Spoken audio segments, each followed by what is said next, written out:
Hi ಸ್ನೇಹಿತರೆ, ಎಲ್ರಿಗೂ ನಮಸ್ಕಾರ. Welcome to real competitive academy India.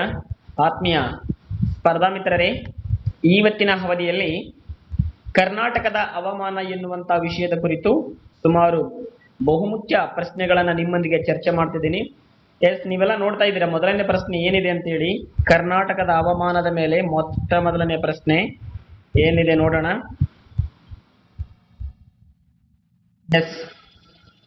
ಕರ್ನಾಟಕದಲ್ಲಿ ಮುಖ್ಯವಾಗಿ ಯಾವ ರೀತಿಯ ಹವಾಮಾನ ಕಂಡು ಬರುತ್ತೆ? ಇಂಪಾರ್ಟೆಂಟ್ ಇದು. ಕರ್ನಾಟಕದ ಹವಾಮಾನ ಯಾವುದಂತ ನಮ್ಗೆ ಗೊತ್ತಿಲ್ಲ ಹೆಂಗೆ. ಕರ್ನಾಟಕದಲ್ಲಿ ಮುಖ್ಯವಾಗಿ ಯಾವ ರೀತಿಯ ಹವಾಮಾನ ಕಂಡು ಬರುತ್ತೆ ಅನ್ನೋದು ನಮ್ಗೆ ಗೊತ್ತಿರಬೇಕು. ಧ್ರುವೀಯ ಹವಾಮಾನ, ಉಷ್ಣ ವಲಯದ ಮಾನ್ಸೂನ್ ಹವಾಮಾನ. ಸರಿಯಾದ ಉತ್ತರ ನೋಡ್ರಿ ಇದು. ಆಯ್ಕೆ ಬಿ ಏನಿದೆಯಲ್ಲ, ಉಷ್ಣ ವಲಯದ ಮಾನ್ಸೂನ್ ಹವಾಮಾನ ಕರ್ನಾಟಕದಲ್ಲಿ ಕಂಡು ಬರುವಂತಹ ಹವಾಮಾನ. ಆಯ್ಕೆ ಬಿ ಸರಿಯಾದಂತ ಉತ್ತರ ಆಗುತ್ತೆ. ನೆಕ್ಸ್ಟ್ ನೋಡ್ರಿ.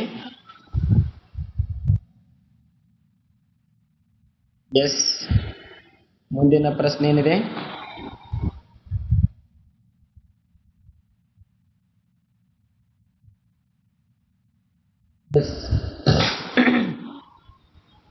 ಕರ್ನಾಟಕದಲ್ಲಿ ಅತಿ ಹೆಚ್ಚು ಮಳೆಯಾಗುವ ಪ್ರದೇಶ ಯಾವುದು? ಬೀದರ್ ಆಗತ್ತಾ? ಆಗಲ್ಲ. ಬೀದರ್ ಆಗಲ್ಲ. ವಿಜಯಪುರ ಕಡಿಮೆ ಮಳೆ ಬರ್ತಕ್ಕಂಥದ್ದು. ರಾಯಚೂರು ಆಗಲ್ಲ. ಸರಿಯಾದಂತ ಉತ್ತರ ಆಗುಂಬೆ ಎನ್ನುವಂಥದ್ದು ಕರ್ನಾಟಕದಲ್ಲಿ ಅತಿ ಹೆಚ್ಚು ಮಳೆ ಬೀಳುವಂತ ಪ್ರದೇಶ. ಆಯ್ಕೆ ಸಿ ಸರಿ. ಮುಂದಿನ ಪ್ರಶ್ನೆ ನೋಡಿ ಏನಿದೆ.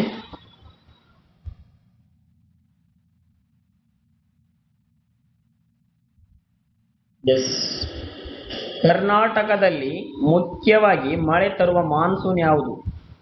ಈಶಾನ್ಯ ಮಾನ್ಸೂನ್, ನೈಋತ್ಯ ಮಾನ್ಸೂನ್, ಪಶ್ಚಿಮ ಮಾನ್ಸೂನ್, ಉತ್ತರ ಮಾನ್ಸೂನ್.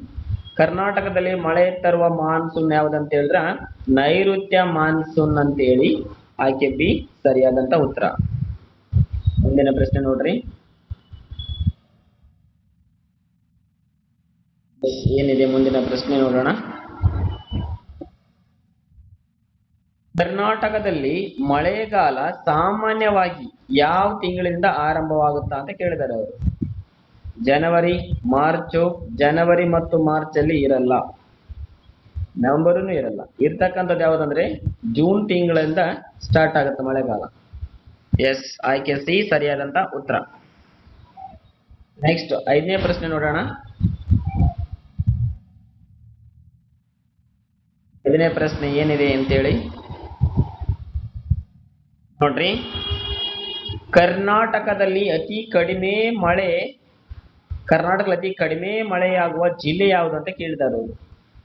ಯಾವುದು? ವಿಜಯಪುರ. ಕರ್ನಾಟಕದಲ್ಲಿ ಅತಿ ಕಡಿಮೆ ಮಳೆಯಾಗ್ತಕ್ಕಂಥ ಜಿಲ್ಲೆ ವಿಜಯಪುರ. ಆಯ್ಕೆ ಸಿ ಸರಿಯಾದಂತ ಉತ್ತರ. ಓಕೆ, ನೆಕ್ಸ್ಟ್ ನೋಡ್ರಿ. ಮುಂದಿನ ಪ್ರಶ್ನೆ.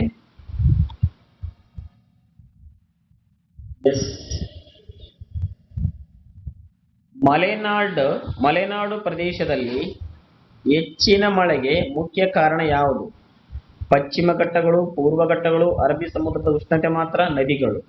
ಸರಿಯಾದಂತ ಉತ್ತರ ಪಶ್ಚಿಮ ಘಟ್ಟಗಳು. ಮಲೆನಾಡು ಪ್ರದೇಶದಲ್ಲಿ ಹೆಚ್ಚಿನ ಮಳೆಗೆ ಕಾರಣ ಮುಖ್ಯ ಕಾರಣ ಅಂತ ಹೇಳಿದ್ರೆ ಪಶ್ಚಿಮ ಘಟ್ಟಗಳು ಮುಖ್ಯವಾಗಿ ಕಾರಣ ಆಗ್ತವೆ. ನೆಕ್ಸ್ಟ್ 7ನೇ ಪ್ರಶ್ನೆ ನೋಡೋಣ. ಏನಿದೆ 7ನೇ ಪ್ರಶ್ನೆ. ಕರ್ನಾಟಕದ ಕರಾವಳಿ ಪ್ರದೇಶಗಳಲ್ಲಿ ಯಾವ ಋತುವಿನಲ್ಲಿ ಹೆಚ್ಚು ಮಳೆ ಆಗುತ್ತೆ ಅಂತ ಕೇಳಿದಾರೆ ಅವರು. ಮಳೆಗಾಲ ಒಂದು ಋತುವಿನಲ್ಲಿ ಏನಾಗುತ್ತವ ಹೆಚ್ಚಿನ ಒಂದು ಮಳೆ ಆಗುತ್ತೆ. ಆಯ್ಕೆ ಸರಿ. ಮುಂದಿನ ಪ್ರಶ್ನೆ ನೋಡಿ.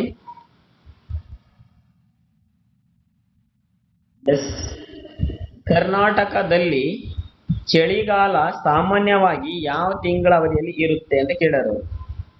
ಯಾವ ತಿಂಗಳಲ್ಲಿ ಚಳಿ ಇರುತ್ತಾ? ಡಿಸೆಂಬರ್ಲಿಂದ ಹಿಡಿದು ಫೆಬ್ರವರಿ ತನಕ ಏನಿರುತ್ತೆ ಚಳಿ ಇರುತ್ತೆ. ಓಕೆ, ಆಯ್ಕೆ ಸಿ ಸರಿಯಾದಂತ ಉತ್ತರ. 9ನೇ ಪ್ರಶ್ನೆ ನೋಡೋಣ. ಕರ್ನಾಟಕದಲ್ಲಿ ಮಳೆಯ ಪ್ರಮಾಣವನ್ನು ಅಳೆಯಲು ಬಳಸುವ ಸಾಧನ ಯಾವುದು ಅಂತ ಹೇಳಿದ್ರೆ ರೇನ್ ಗೇಜ್ ಅಂತ ಹೇಳಿ ಕರಿತೀವಿ, ಅಥವಾ ಮಳೆಯ ಮಾಪಕ ಅಂತ ಹೇಳಿ. Rain gauge. ನೆಕ್ಸ್ಟ್ ಮುಂದಿನ ಪ್ರಶ್ನೆ, ಕೊನೆಯ ಪ್ರಶ್ನೆ ಈ ಒಂದು ಅವಧಿಯಲ್ಲಿ. ಕರ್ನಾಟಕದಲ್ಲಿ ಅತಿ ಹೆಚ್ಚು ತಾಪಮಾನ ಸಾಮಾನ್ಯವಾಗಿ ಯಾವ ಋತುವಿನಲ್ಲಿ ಕಂಡುಬರುತ್ತೆ? ಕರ್ನಾಟಕದಲ್ಲಿ ಅತಿ ಹೆಚ್ಚು ತಾಪಮಾನ ಸಾಮಾನ್ಯ ಯಾವ ಋತುವಿನಲ್ಲಿ ಕಂಡು ಬರುತ್ತೆ ಅಂತ ಹೇಳಿದ್ರೆ ಬೇಸಿಗೆ ಕಾಲದಲ್ಲಿ ಕಂಡು ಬರುತ್ತೆ. ಆಯ್ಕೆ ಸಿ ಸರಿಯಾದಂತ ಉತ್ತರ. ಓಕೆ ಆದ್ಮೇಲೆ ಎಲ್ರಿಗೂ ನಮಸ್ಕಾರ.